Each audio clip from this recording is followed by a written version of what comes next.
Hello everyone, welcome back to my channel again. आज हम physics का टॉपिक वर्क डिस्कस करने जा रहे हैं। इसके बेस पे हम कुछ यहाँ पे एमसीक्यूज़ डिस्कस करेंगे। ये आपकी काफ़ी हेल्प करेंगे आपके कमीशन को क्लियर करने में। अभी चलते हैं, अभी स्टार्ट करते हैं हमारा MCQ. The first question is, you can read here, when the force retards the motion of body, the work done is 0, negative, positive, या फिर जो डी है पॉजिटिव और negative, depending upon the magnitude of force and the displacement. यहाँ पे जो force है वो आपको रिटार्डिंग दे रखी है। रिटार्डिंग का मतलब क्या है, जो उसमें फोर्स है वो डिक्रीज़ कर रही है। फोर्स डिक्रीज़ करने का मतलब क्या है, यहाँ पे जो एफ होगा आपके पास क्या होगा, वो नेगेटिव होगा। जब एफ आपके पास नेगेटिव है तो आपके पास जो वर्क डन है वो भी आपके पास क्या आएगा, वो भी आपके पास नेगेटिव आएगा, नेगेटिव आएगा वो भी आपके पास। तो इसमें जो करेक्ट ऑप्शन है वो आपका कौन सा होगा, option B is your correct option. चलते हैं क्वेश्चन नंबर 2 की तरफ।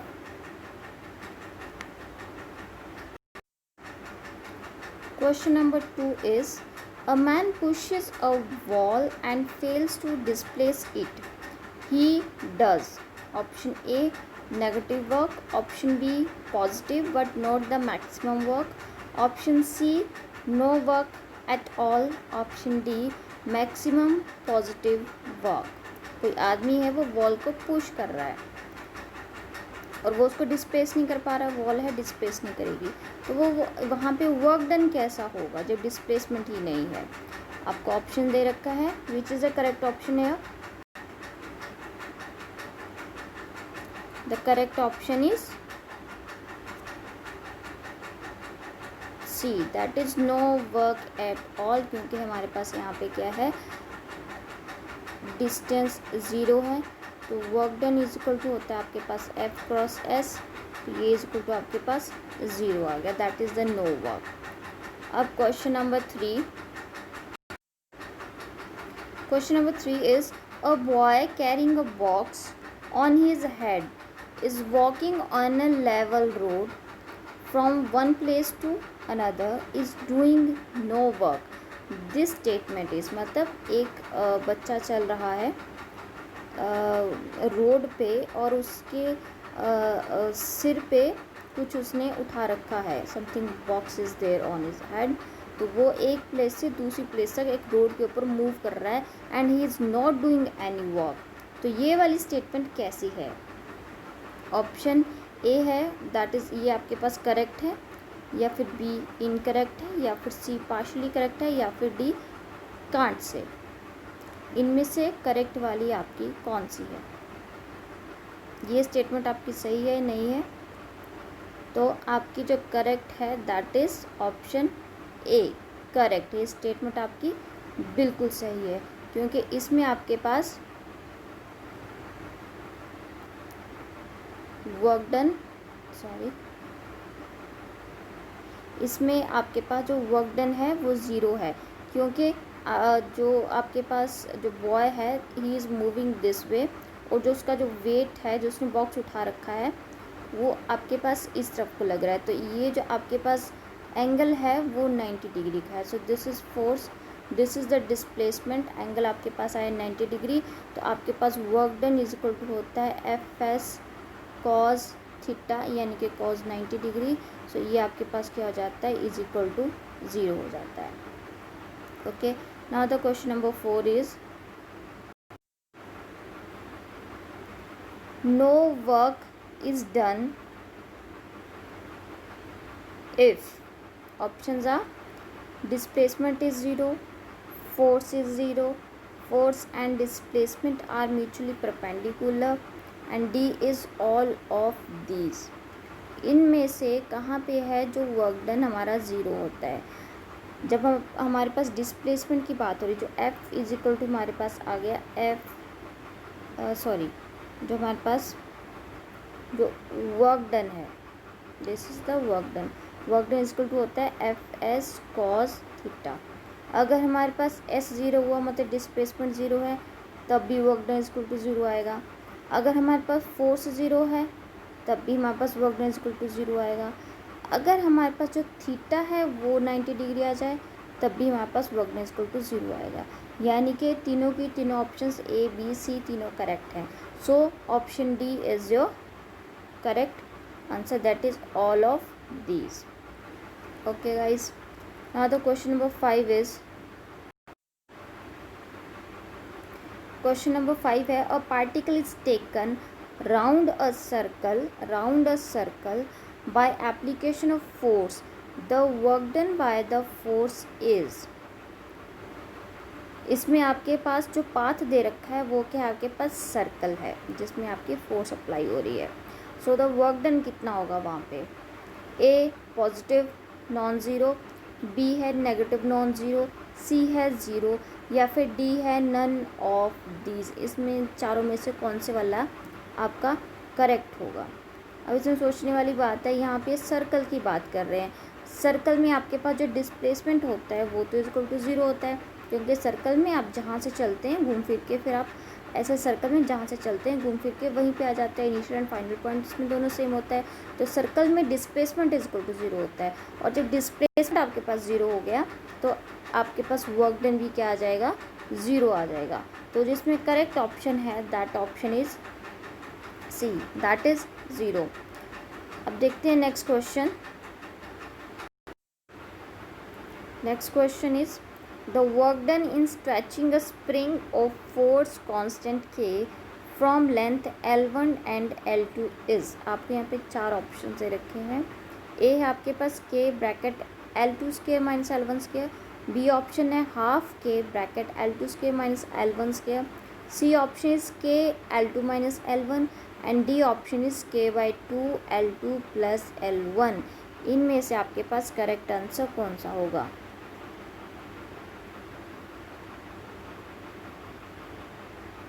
ये आप कैसे निकालेंगे, यहाँ पे आप वर्क डन, सॉरी यहाँ के पास आपके पास वर्क डन इजिकल टू क्या आ जाते हैं इस केस में, half K L2 square minus के L1 स्क्वायर आ जाएगा।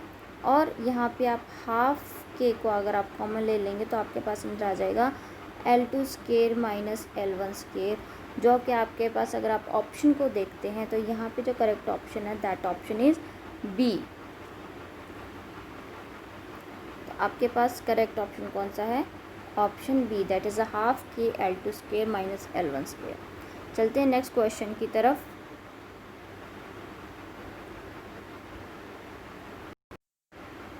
Question is, a body of mass 3 kg is under a constant force which causes a displacement s in meter in it, given by the relation s is equal to 1/3 t square।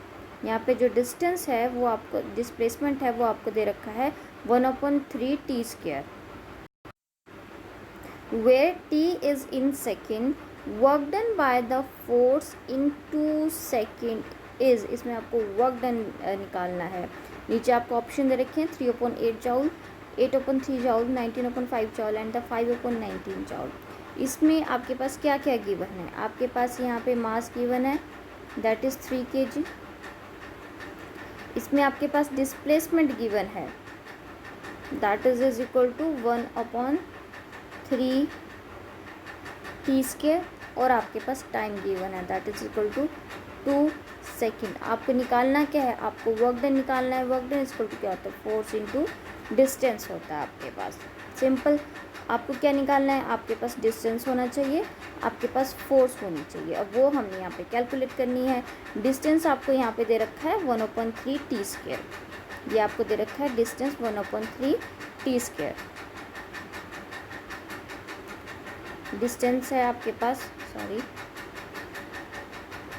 आपके पास जो distance है वो आपके पास 1/3 t square, और आपको time कितना given है, time आपको दे रखा है 2 सेकेंड, तो इंटू टू आपके पास कितना आ गया 4/3 मीटर। तो ये आपके पास डिस्टेंस आ गया। अब हमें निकालनी है यहाँ पे फोर्स। तो फोर्स हम कैसे निकाल सकते हैं? हमें यहाँ पे हमें यहाँ पे फोर्स निकालनी है।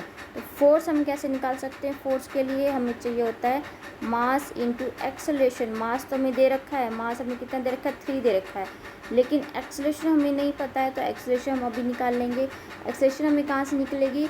डिस्टेंस से जो हमारे पास डिस्प्लेसमेंट है वो आपको क्या दे रखा है? 1/3t²।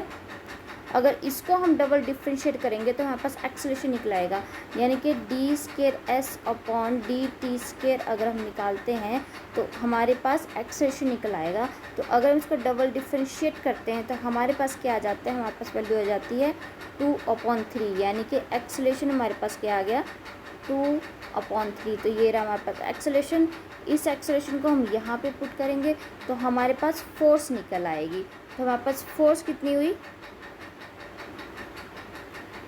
Force is equal to mass into acceleration. Mass है हमारे पास 3, एक्सेलरेशन हमने अभी निकाला है, एक्सेलरेशन हमारे पास निकला है 2/3। So the 2 Newton is the force. और हमने पीछे आपके पास डिस्टेंस निकाला था। डिस्टेंस वाज द कि 2 सेकेंड के अंदर कितना डिस्टेंस उसने कवर किया। डिस्टेंस हमारे पास क्या आ गया था? वो 4/3 मीटर। तो ये आपके पास फोर्स है 2 सेकंड में कवर की हुई। सॉरी, ये आपके पास फोर्स है जो 2 सेकंड के लिए लग रही है, और ये आपके पास डिस्टेंस है जो कि 2 सेकंड में उसने कवर किया है। तब आपके पास वर्क डन क्या आ गया? फोर्स इंटू डिस्टेंस, यानी कि आपके पास वर्क डन आ जाता है फोर्स इंटू डिस्टेंस। मतलब फोर्स आपके पास कितनी निकली है? 2 न्यूटन इंटू जो डिस्टेंस है आपके पास वो निकला था 4/3 मीटर। तो इसको हमने सॉल्व किया तो आपके पास क्या आ गया? 8/3 न्यूटन मीटर, यानी कि जॉल। तो ये 8/3 आपके पास कौन से वाला है? This B option. So B option is the correct option. अब चलते हैं नेक्स्ट क्वेश्चन की तरफ। ये आपके पास नेक्स्ट क्वेश्चन कि a particle moves under the effect of a force F is equal to Cx. This is a force we have given here. From x0 to x is equal to x1. ये आपके पास force से रखी है Cx, और आपके पास distance दे रखा है। Distance कहाँ से कहाँ तक है? 0 से लेके x1 तक है। तब आपके पास work done in the process कितना आपके पास वर्क डन होगा? ए ऑप्शन आपके पास Cx1², बी ऑप्शन है half Cx1², C option is 2Cx1², और आपके पास डी ऑप्शन है यहाँ पे 0। अब इसको हम कैसे सॉल्व करेंगे? यहाँ पे आपके पास आप देख सकते हैं जो डिस्टेंस है आपको उसकी लिमिट बता रखी है कि वो इनिशियल से लेके फाइनल तक कहाँ से कहाँ तक है। तो वो आपके पास है 0 से लेके x1 तक। तो हम मतलब यहाँ पे अब कैसे वाला फॉर्मूला लगा सकते हैं? हम यहाँ पर फॉर्मूला लगाएंगे इंटीग्रेशन वाला, जहाँ पे आपको लिमिट दे रखी है 0 से x1 तक की। तो हम इसको अब कैसे सॉल्व करेंगे? हम यहाँ पे देख सकते हैं कि हमारे पास कि जो हमारे पास वर्क डन है that is equal to integration. आपको यहाँ पे डिस्टेंस दे रखा है 0 से x1 तक का f dx। आपके पास ये आपके पास वर्क डन आ गया। अब यहाँ पे आप f की वैल्यू आप यहाँ पे भर सकते हैं। यहाँ पे आप f की वैल्यू भरी। f आपको कितना है दे रखा हुआ? f you have given the f is equal to Cx। तो यहाँ पे आप भरेंगे Cx dx। अब आप इसको इंटीग्रेट करेंगे, आपके पास आ गया 0 से x1 Cx dx। जब आप इसको इंटीग्रेट करेंगे आपके पास आ जाएगा हाफ Cx², और लिमिट आ गई आपकी 0 से x1 तक।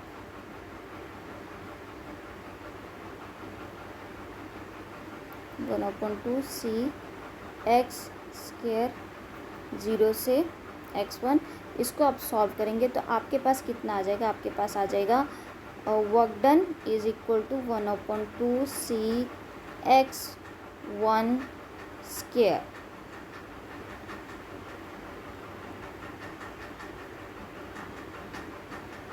ये आपके पास आ गया W is equal to half C X one square, यानी कि आपके पास जो करेक्ट ऑप्शन है वो आपके पास कौन सा है, that option is B, half C X one square. अब चलते हैं क्वेश्चन नंबर 10 की तरफ। Question number 10 is a ball of mass m moves with the speed v and strikes a wall having infinite mass and it returns with the same speed, then the work done by the ball on the wall is, क्या कितना आपके पास work done होगा? Option A is the 0, B is the mv joule, c is the m upon v joule and d is the v upon m joule. Which is the correct option here? इसमें आपके पास जो work done होगा वो equal to आपके पास 0 होगा, so the correct option is A, that is 0. Next question is if W represents the work done then match the two columns. नीचे आपको दो कॉलम्स दे रखे हैं, इन्हें आप ध्यान से देखिए। जो फर्स्ट कॉलम है उसमें जो ए पॉइंट है that is given the force is always along the velocity, B option force is always perpendicular to the velocity, C is the force is always perpendicular to the acceleration and D is the object is stationary but the point of the acceleration of the force moves on the object। जहाँ पे आपको second column की तरफ आपको दे रखा है work done is equal to 0, work done is less than 0 and work done is the more than 0। अब इनमें से आप मैच करिए ए बी सी डी को, जो सेकंड कॉलम के 1 2 3 पॉइंट है, तो इनमें से कौन से वाले आपके सही मैच करेंगे? ये रहे आपके पास ऑप्शन ए बी एंड सी। आप मेरी वीडियो को पॉज करिए और ध्यान से देख लिए कौन से वाला जो फर्स्ट कॉलम के ऑप्शन है वो सेकंड वाले कॉलम के साथ मैच कर रहे हैं। The correct option is that is B. जो आपके पास ए है वो आपके पास 3 से बिलोंग करेगा। वेट, अब आप देख सकते हैं आराम से, इसमें जो आपके पास बी, मैंने बोला B is the correct answer. यहाँ पे जो ए है वो आपका जाएगा 3 की तरफ, जो ए है वो आपका मिलता है 3 को, मतलब force is always along the velocity, जब आपके पास क्या होगा वर्क डन मोर देन 0 होगा। बी है आपके पास, बी आपके बिलोंग करता है 1 को, यानी कि force is always perpendicular to the velocity, जब आपके पास work done is equal to आपके पास 0 आएगा। नेक्स्ट जो सी है, force is always perpendicular to the acceleration, ये दोनों पॉइंट्स को जाता है 2 एंड 3, ये दोनों के लिए जाता है the C point. Work done less than 0 और वर्क डन मोर देन 0 दोनों हो सकते हैं। The D is the object is stationary, object जब स्टेशनरी है, डिस्प्लेसमेंट ही नहीं है, तो उसमें वर्क डन वैसे 0 आ जाएगा। तो ये जो डी है ये आपका बिलोंग करता है ए को। Okay, so B is the correct answer है। अब चलते हैं नेक्स्ट क्वेश्चन की तरफ। The next question is a particle moving in the XY plane undergoes a displacement of s is equal to the 2i plus 3j, while a constant force F is equal to 5i plus 2j acts on the particle. The work done by the force F is क्या होगा? 17 जॉल, 18 जॉल, 16 जॉल या फिर 15 जॉल। बहुत ही simple question है, इसमें आपको force and displacement का आपको डॉट प्रोडक्ट निकालना है, वहाँ से आपके पास वर्क डन निकल आएगा। अगर इसको सॉल्व करेंगे तो हमारे पास F डॉट एस करके हमारे पास आएगा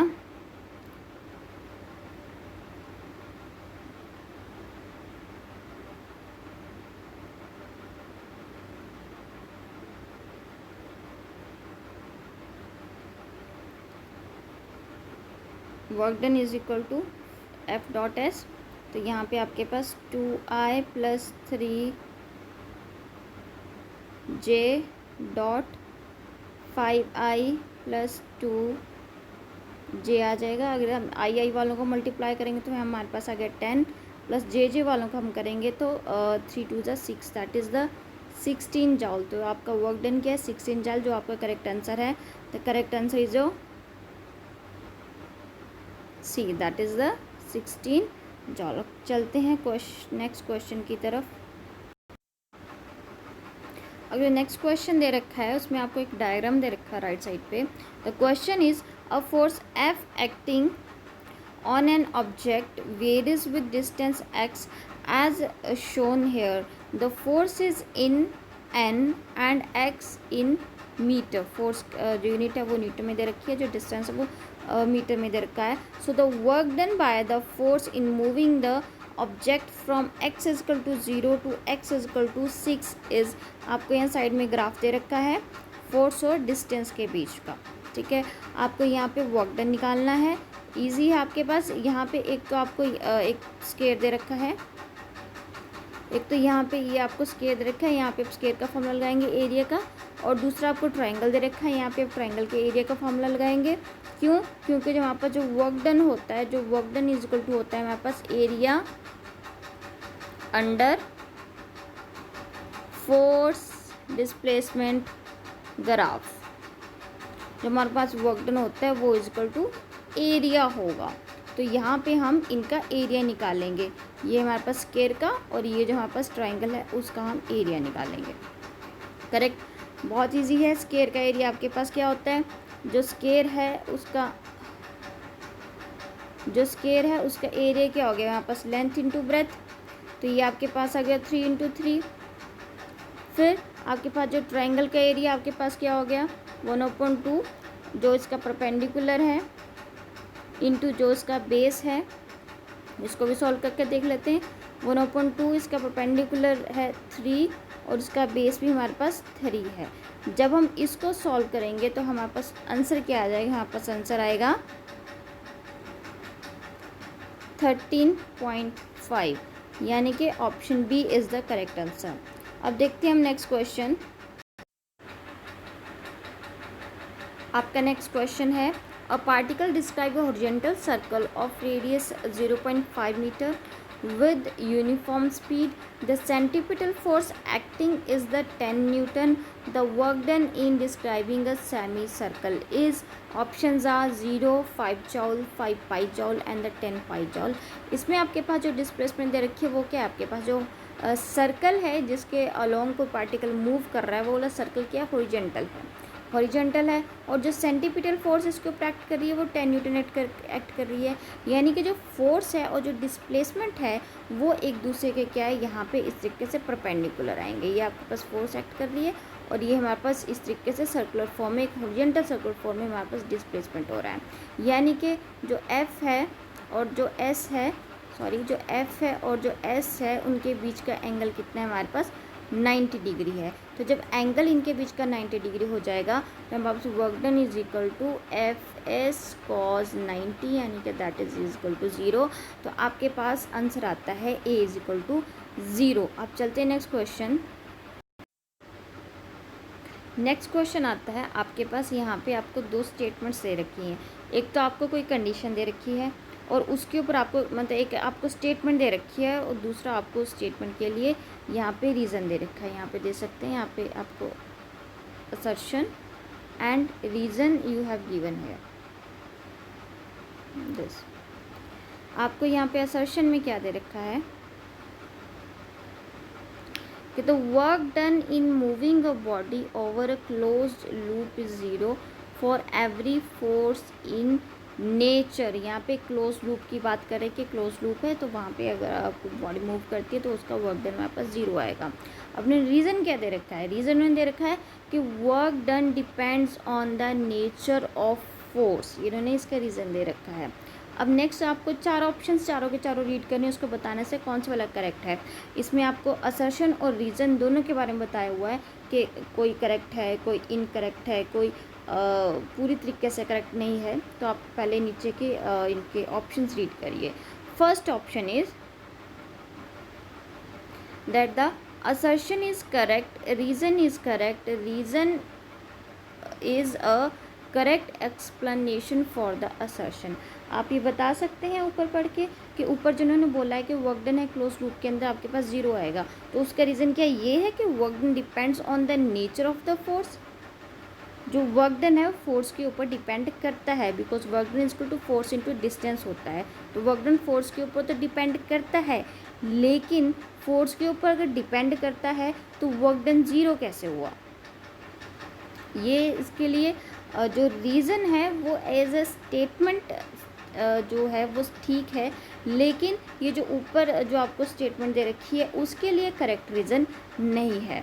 अब कहते हैं बी, जो assertion is correct, reason is correct, but the reason is not a correct explanation of the assertion.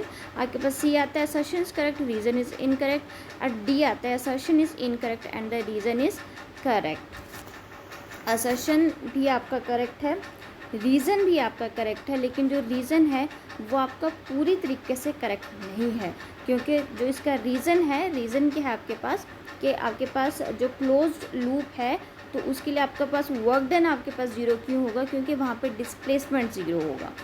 ये इसका करेक्ट रीज़न होगा। लेकिन इन्होंने रीज़न में क्या दे रखा है कि जो वर्क डन है वो डिपेंड करता है on the nature of the force. ये एज ए स्टेटमेंट करेक्ट है, लेकिन ये इसका रीज़न नहीं है। तो इसके लिए जो करेक्ट आपके पास ऑप्शन आया वो आया B, assertion is correct, reason is correct, but the reason is not a correct explanation for the assertion. Thank you very much guys. मेरा आज का वीडियो यहीं तक था। इसके बाद हम नेक्स्ट और इसको प्रोसीड करते हुए कुछ और क्वेश्चंस को हम डिस्कस करेंगे। अगर आपको लग रहा है मेरी इस वीडियो से आपको कुछ फ़ायदा होगा फॉर योर कमीशन, तो please subscribe my channel, like my channel and share my channel. Thank you very much.